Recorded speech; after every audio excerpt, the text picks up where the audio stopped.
446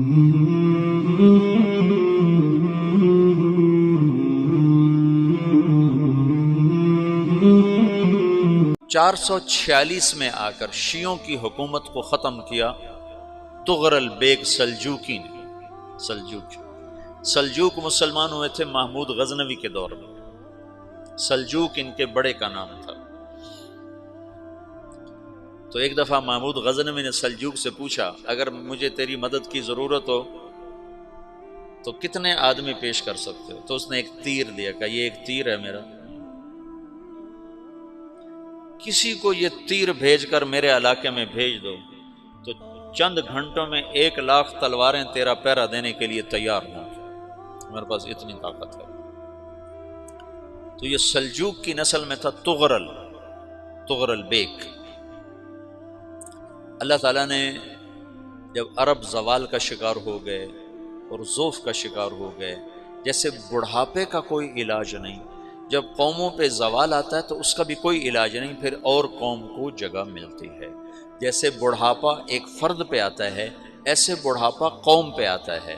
قوم کا بڑھاپا جوانی میں نہیں لوٹ سکتا، جیسے فرد کا بڑھاپا جوانی کی طرف نہیں لوٹ سکتا، قوم کا بڑھاپا جوانی کی طرف نہیں لوٹ سکتا، کوئی علاج نہیں، نئی نسل کا آنا ہی علاج ہے۔ تو عرب دھل چکے تھے، 600 سال بہت ہوتے ہیں حکومت کو، اپنی صفات گم کر چکے تھے، اب نئے خون کی ضرورت تھی۔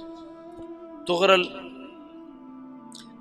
بیگ پہلا شخص تھا جس نے آ کر اہل سنت والجماعت کو استحکام بخشا، شیعوں کی حکومت کو ختم کیا، بغداد سے، شام سے، ان سارے علاقوں سے۔ صلاح الدین ایوبی نے اسماعیلی شیعہ کی حکومت کو ختم کیا، مصر۔ العاضد ان کا آخری خلیفہ تھا۔ صلاح الدین ایوبی نور الدین زنگی رحمۃ اللہ علیہ کا پروردہ تھا، اس کا دوست تھا، اس کے دوست بھی تھا، بچہ بھی تھا اس کے سامنے، زیادہ لکھنے پڑھنے کا شوق تھا۔ پھر اللہ تعالیٰ نے اس سے کام لیا اور اس کو مصر کا گورنر بنا کے بھیجا، مصر کی مدد کے لیے بھیجا۔ تو وہاں اس نے صلاح الدین ایوبی نے وہاں ختم کیا، تغرل بیگ نے یہاں ختم کیا۔ تو پھر سلجوک جو تھے نا، یہ اقتدار میں آئے، ادھر ختم ہو گئی سلطنت بنو عباس کی، مصر ایک چھوٹی سی ترکوں کی سلطنت۔ تو اللہ تعالیٰ پھر مرکزیت کے لیے ایک نظام چلایا، دو لشکر آپس میں لڑ رہے ہیں ایک میدان میں، ایک جنگلی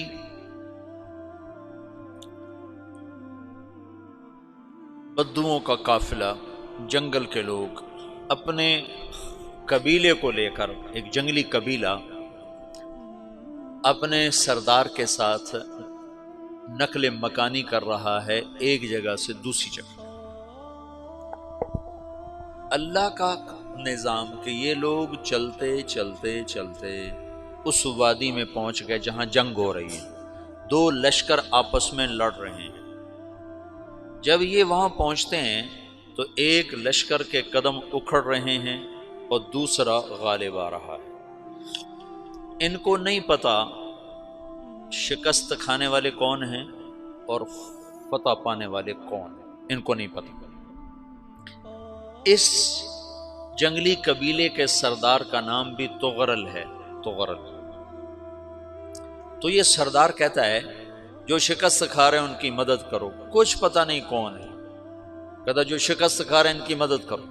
تو 400 وحشی جنگلیوں نے فاتح لشکر کے پیچھے حملہ کر دیا۔ وہ تو ایک کافی ہوتا تھا، 400 دوڑ جب تلواریں پڑیں تو چند لمحوں میں نقشہ بدل گیا، بھاگنے والے جم گئے اور جمنے والے بھاگ پڑے۔ جب جنگ ختم ہوئی تو شکست خوردہ لشکر کے بادشاہ نے ان کو بلایا، اسے پوچھتا ہے مجھے جانتے ہو میں کون ہوں؟ کہا نہیں۔ کہا تو تم نے میری مدد کیوں کی؟ کہا انسانی ہمدردی کی وجہ سے، تمہیں شکست ہو رہی تھی اس لیے تمہاری مدد کی۔ پھر اس نے اپنا تعارف کرایا، میں ہوں سلیمان سلجوکی، ترکی کا بادشاہ۔ مسلمانوں کا لشکر تھا، اور تاتاریوں سے شکست کھا رہا تھا۔ تاتاری فتح پا رہے تھے، مسلمان شکست کھا رہے تھے، تو وہ اللہ کی غیبی مدد بن کر آئے۔ تو وہ اس سے کہتا ہے میرے ساتھ رہنا پسند کرو گے؟ تم نے میرے اوپر احسان کیا ہے، میں اس کا بدلہ دینا چاہتا ہوں، میرے ساتھ رہنا پسند کرو گے؟ کہنے کا کر لوں گا۔ تو اس کو لے کر ترکی آیا، اور استنبول اس وقت روم کی حکومت میں تھا، اسے فتح کیا اس تغرل کے آگے چوتھے پانچویں پڑپوتے محمد فاتح نے۔ تو یہ استنبول ہے، یہ ترکی ہے، بیچ میں ایک چھوٹا سمندر ہے، یہاں ایک جاگیر ہے۔ تو سلطان سلیمان کہتا ہے یہ جاگیر تجھے وقف ہے، ادھر سے رومی مجھے تنگ کرتے ہیں حملے کر کر کے، تو میرا دفاع کرتے رہنا، یہ جاگیر تیری۔ یہ اس جاگیر پہ اس نے اپنے قافلے کو آباد کر دیا، اپنے قبیلے کو، اور ایک چھوٹی سی حکومت بنا لی، جو ایک صوبہ سمجھو سلمان سلجوقی کا، وہ ایک چھوٹا سا صوبہ ہے۔ وہاں جب یہ رہ پڑا تو پھر یہ ایک شیخ کے بیعت ہوتا ہے، وہاں شیخ طریقت ہے، ان کے یہ بیعت ہونے جاتا ہے، وہ اس کو رات اپنے پاس ٹھہراتا ہے، تو ایک کمرے میں ان کو ان کا خادم ٹھہراتا ہے۔ یہ جب کمرے میں جاتا ہے تو سامنے دیوار میں تاکچے پر قرآن پڑا ہوا ہے، تو یہ تغرل بیگ کہتا ہے یہ کیا ہے، یہ کیا ہے؟ تو وہ خادم کہتا ہے یہ کتاب اللہ ہے، قرآن ہے۔ اچھا، وہ اس کو وہاں چھوڑ کے باہر چلا جاتا ہے۔ وہ دیہاتی آدمی، جنگل کا رہنے والا، پہلی دفعہ زندگی میں قرآن دیکھا، وہ کہتا ہے یہ قرآن ہے، اللہ کی کتاب ہے، میں اللہ کی کتاب کے سامنے سو جاؤں، کتنی بے ادبی ہے۔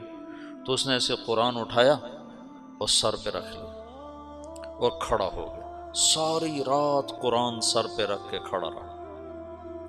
رات کے پچھلے پہر اس کو خواب آیا، کھڑے کھڑے اس نے دیکھا کہ اس کی پشت سے ایک چاند نکلا اور شیخ کی بیٹی کے سینے میں جا کے اتر گیا۔ پھر اس لڑکی کے سینے سے ایک درخت نکلا جو پھیلتے پھیلتے پھیلتے 3 بر اعظم پہ چھا گیا، افریقہ پر، یورپ پر، ایشیا پر۔ پھر اس کی آنکھ کھل گئی، وہ کھڑا ہوا ہے، تو اس نے صبح یہ خواب اپنے شیخ کو سنایا، تو انہوں نے اپنی بیٹی اس کے نکاح میں دے دی۔ اس بیٹی سے ایک بچہ پیدا ہوا، تغرل بیگ نے اس کا نام رکھا عثمان، عثمانی ترک نام سنا ہوا، جو میں نے کل بتایا تھا کہ 1924 میں وہ خلافت ختم ہوئی، تو ایک بیٹا پیدا ہوا عثمان۔ عثمان نے پھر ایک نئی اسلامی حکومت کی بنیاد رکھی جو 1924 تک چلتی رہی، کوئی 800 سال یہ حکومت چلی۔ تو حکومت کا شیرازہ بکھرا لیکن پھر جڑ جاتا تھا، پر وہ قرن اول والا جوڑ کبھی نہ پیدا ہوا، ٹکڑے بن گئے۔ ان ٹکڑوں میں اللہ لوگ پیدا کرتا رہا جو دعوت دیتے رہے، دعوت زندہ رہی۔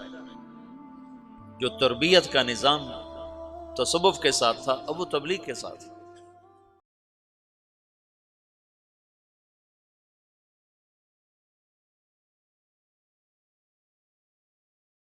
Mm-hmm.